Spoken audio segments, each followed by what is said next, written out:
And hello everyone, this is Relic Jones here, and I want to show you my collection of Xeko, the last and final set, Xeko China Mission.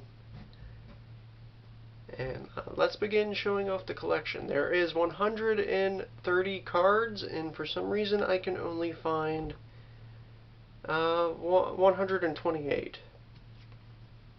Now I'm showing these off because as I was doing research to figure out what are the sets that I'm missing, I'm learning that information about this card game is actually getting lost to time.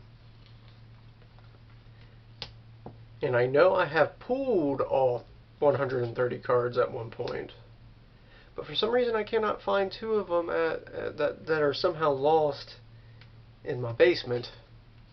I know some people will be like, how dare you mistreat the card game. But the issue is I think the cards that I'm missing currently resided in a deck that I made, and the deck normally is separate than my collection cards. But when I get to the missing card, I'm going to tell you what I think that card was missing. Like, even if you go to the wiki at this current moment, they only tell you what animals were there and do not give you a picture of the actual card. Maybe one day I should update the wiki on that. Like, there's no boost cards, there are no Xeko cards, they only show you the animals, which is, I mean, great, but sad at the same time. Maybe I should slow down so you can get a look. Silkworm, good combo. Pine shoot beetle, pretty good at getting rid of plants. It's finally something to deal with plants. Sugar glider, it's pretty good. Little flying squirrel. Lets you move around a bit. Get into some mammals. A monkey. A porcupine. A mouse. And that's where I think one of the splits are. Yeah. I'm missing 26, which I believe would be the giant salamander. And I know I've pulled at least 3, and I cannot find any of the 3. But the deck that I made was amphibian based, so it's probably there. It's extremely endangered, so it would be red and purple. I think that's one that's missing. I know it's one that's in the set, but I haven't seen it. An antelope, some of the frogs. I love the frog support here. And when I used to play Yu-Gi-Oh, I used to play a frog themed deck. And I would get Junk Warrior up to like insane attack, strength, like 5,000 easily.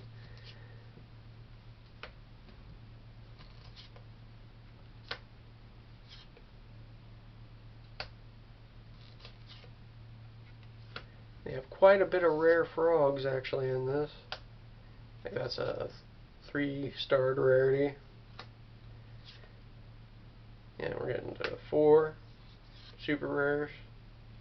I don't know what the technical term is for Xeko. Now, I know that they had the rare sketch art. This card game doesn't have hologram like holos. They had sketch arts at one point. Spiders. Birds.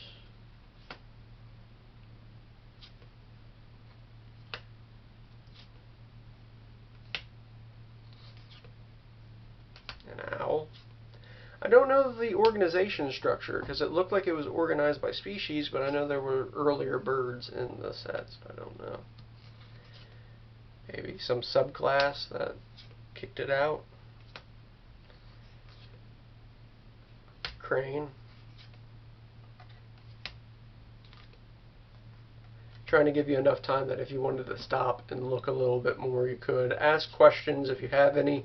Yet again, the information about this card game is slowly fading away, and I want some form of it kept on YouTube, especially since the entire fiasco about the Kickstarter. I should probably make a video just on the Kickstarter situation that happened like 5 years ago.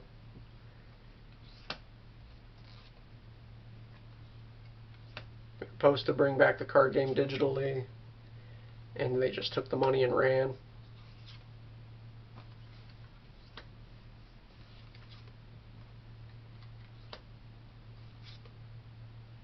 Going into reptiles. A skink. I believe that's a boa.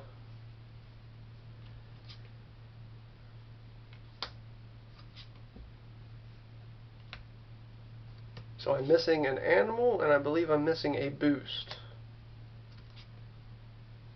Bird-eating spider.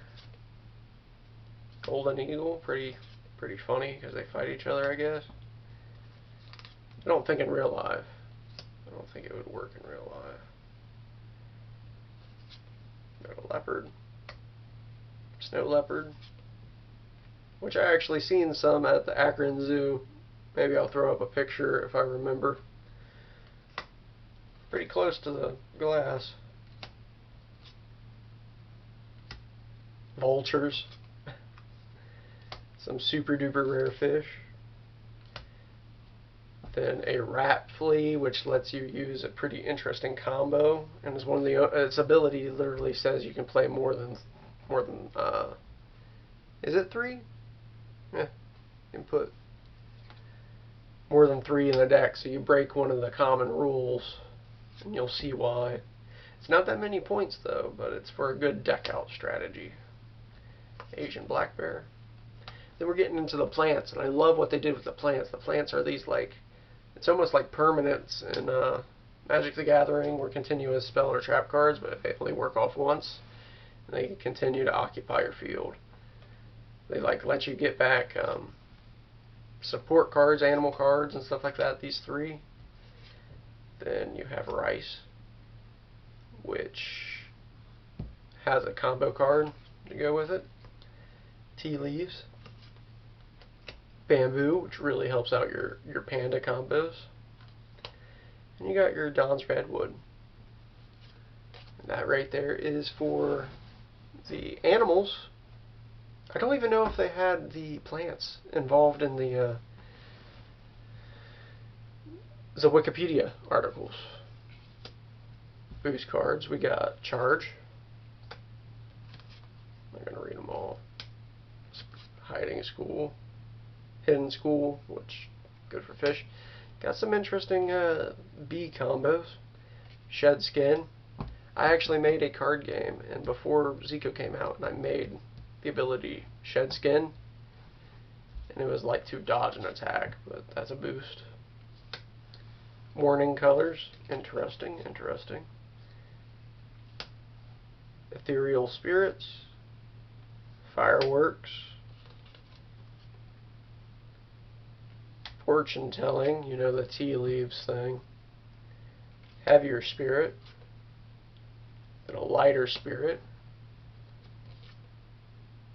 And I like how it can be put on less strong or rare things right there. Thermal defense. Some sort of thing involving the what's it called? The yin yang. A kite. Unorthodox, which actually drops the strength of your thing. So if you want something to lose a turf for, you use it. Yin. Yin, then yang. The other one was yang. Destiny, and this is where the other card that's missing, and it's probably the rarest card because I literally opened an ungodly amount of booster boxes to get it. Literally. It was a card called Divine Kamikaze, and it looks like this, but the bamboo shoots are being stripped by the wind. And I don't think it was that impressive, but I think it took me so long to get it that it's currently wherever my deck is. If I ever get a deck, find my deck, and find these 2 cards, I will have a complete list, just so somewhere on the internet they have some knowledge of the Xeko cards. And this is the set that I have the most of. Like, it's the furthest complete because I was pretty late into starting the game, so I didn't get into Madagascar. And then that's a whole nother video about their marketing problem. we're getting to some super rares here. We got Supercharge, which can only be played on some of the more endangered species. Then we're going into the Xeko cards, which I have all. We got a Bloomstick, not a boomstick, a Bloomstick. Compass. Dragon's Breath, which is probably the coolest shedding cards combo. You play them in order and you can mill half your opponent's deck.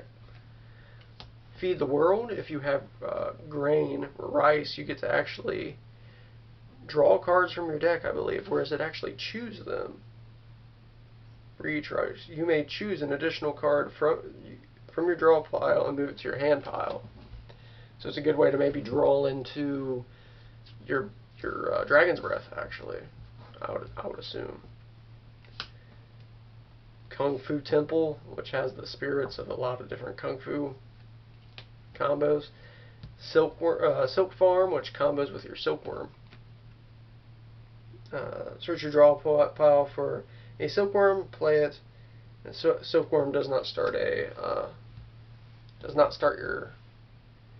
turf war. You don't fight with it, but for every Silk Farm in the discard pile, I believe your Silkworms get a lot of value, a lot of points at the end of the turn, which is a cool combo. Grain to Green, which I guess you get to play immediately an extra plant card, which could help setting up a lot of different combos. Especially even like your Don's Redwood.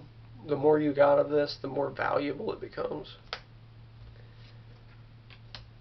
Logging, which lets you get rid of a plant on the field, which isn't as easy as you think because they don't start turf wars. Abacus, which, can I tell you a joke about the abacus? And I don't mean it in any offensive way. There's a stereotype about Chinese and Asians, about them being good at math. I literally saw videos of parents sending their kids off to bonus schools, paying money for a teacher to teach them how to deal with an abacus in their head, and the teacher would hit them if they got it wrong, but the parents paid them. So there was an Asian guy at work, and he had a calculator, and I said, man, you're supposed to be smart at math, dude. It's the stereotype. You're not allowed to have a calculator. You do abacus in your head. It was a joke. We joke around all the time like that. Chinese Zodiac were pretty much the fire starters in Pokemon. Dragon's Claw, the second to the good dragon card shedding combo. Remember, the more cards in your deck that you have at the end of the turn, you still get more points. If you deck out your opponent. So you can get all your points by continuously having cards left in your deck. Eco Set 2. If your opponent is stuck having exclusively reptiles or insects, play this and shut their deck down completely, because you get to pretty much say they have to discard them from their hand. From their hand? Yeah, opponent reveals their hand and discards all cards of that same type. You can really have good card advantage with that. That's why it's a 3-star rare. Flocking for your birds. Plague. Oh, Plague. This is why you play multiple fleas. Your opponent sheds 4 cards for each. Okay. No. Your opponent sheds 4 cards plus 2 cards for every rat. The rat flea. So you can burn through your opponent's deck good with that, but I still like the Dragon's Breath combo. Sacred Land, which I think helps you get stuff back. Devastation, which hurts plants. I think with Pine Barren combo. Dragon's Tail, and that ends the combo, but if you play out all 3 in the right order, or if maybe you played a few more, I think you get to mill like over 10 cards. Which decks, I believe the starter decks were only 25. I don't know what the limit was in competitive play, and I don't know if there was that many tournaments. Yes, Mysterious Vase, which is really good for your amphibian combos. And I think this is the only one I pulled. It's one of those rarer ones. Then we get to the hotspots, and I love the alternative art hotspots. They are some of the most beautiful cards in the game. This was Relic Jones. I'm just going over my China combo, collection. when I find my deck, it should be complete, and I will give you another video on this. I hope you enjoyed it. This is some of the only Xeko content, I guess, left. I think after this, I'll actually film the controversy over the Xeko Kickstarter. So, Relic Jones, signing out.